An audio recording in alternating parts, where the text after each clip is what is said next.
So I'm dating this new guy. It's been about 8 or 9 months, but I still feel like I need to impress him. I'm 23, I'm living with my parents, but I've started working full-time. So I am going to go all out, because there's this really small window of opportunity where money is not going to be an issue.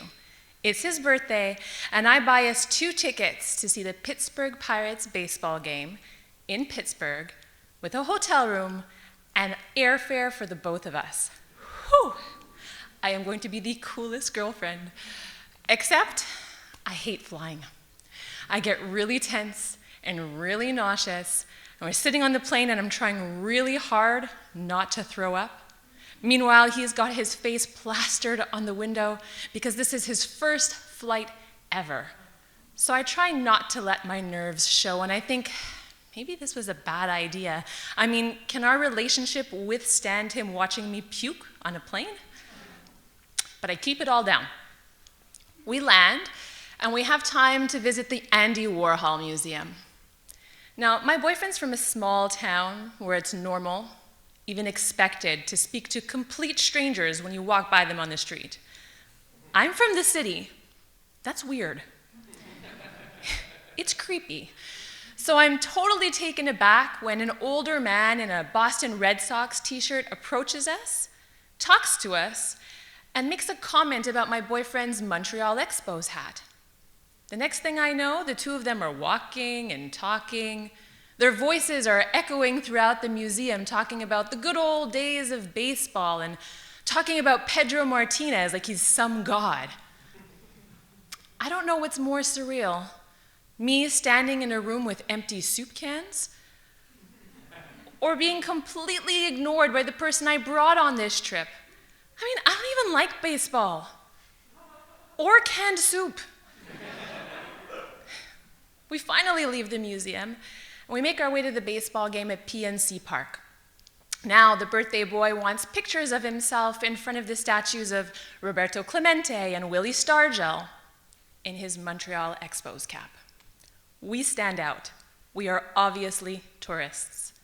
And now there's this cluster of Pittsburgh fans around us, and they're talking to us. They're asking us questions like, where are we from, and do we speak French? And now my boyfriend's in this really passionate discussion about hockey. And yeah, maybe it would be cool if the Nordiques came back, because then our beloved Habs would have some real rivalry. All I want is a warm pretzel and a Coke. I mean, isn't it bad enough that I'm going to sit through an entire baseball game just to make him happy? How many more times am I going to have to listen to this conversation? Apparently at least once more. But I'll get to that in a second. So after the game, my boyfriend wants to celebrate the Pittsburgh win by going into the souvenir shop and picking out a vintage baseball cap. He puts it on, looks in the mirror. It's hideous. I mean, it's school bus yellow. It's got these black stripes around it, flat top. It looks like a 1930s train conductor's cap. He pulls it on and he looks at me and he says, "Now I'll fit in." He looks ridiculous. I don't know if he's buying it because he likes it or because I hate it. And my consolation, he buys me a black cap with this scowling pirate plastered on the back, but I kind of like it, until I think maybe the pirate reminds him of me. Well, the next day we're on the plane back to Montreal, but it's late. It's like midnight and we're tired. But I take the time to explain to my boyfriend, who this was his first flight, remember, how to get through customs. I tell him, when you get to the customs agent, no chit-chat. Don't even smile. They never smile. They don't like that. You give them your passport, you declare your purchases, we get in and out, and that's it. And my boyfriend gives me a salute. And I want to rip that stupid hat off his head. We stand in line for over an hour, not talking. This trip was a mistake. Maybe we're a mistake. I mean, we're so different. But we get to the head of the line, and the customs agent waves us over. He's a large man, bald, beard, scowling like he's a bouncer at a nightclub. And he's got this steaming mug of coffee. He slurps it. Passports, So my boyfriend slides his passport over, and the agent looks at the passport, looks at my boyfriend, looks at his hat. "Hey, nice cap," he says. So my boyfriend stands tall, he looks at me, he goes, "I know, right?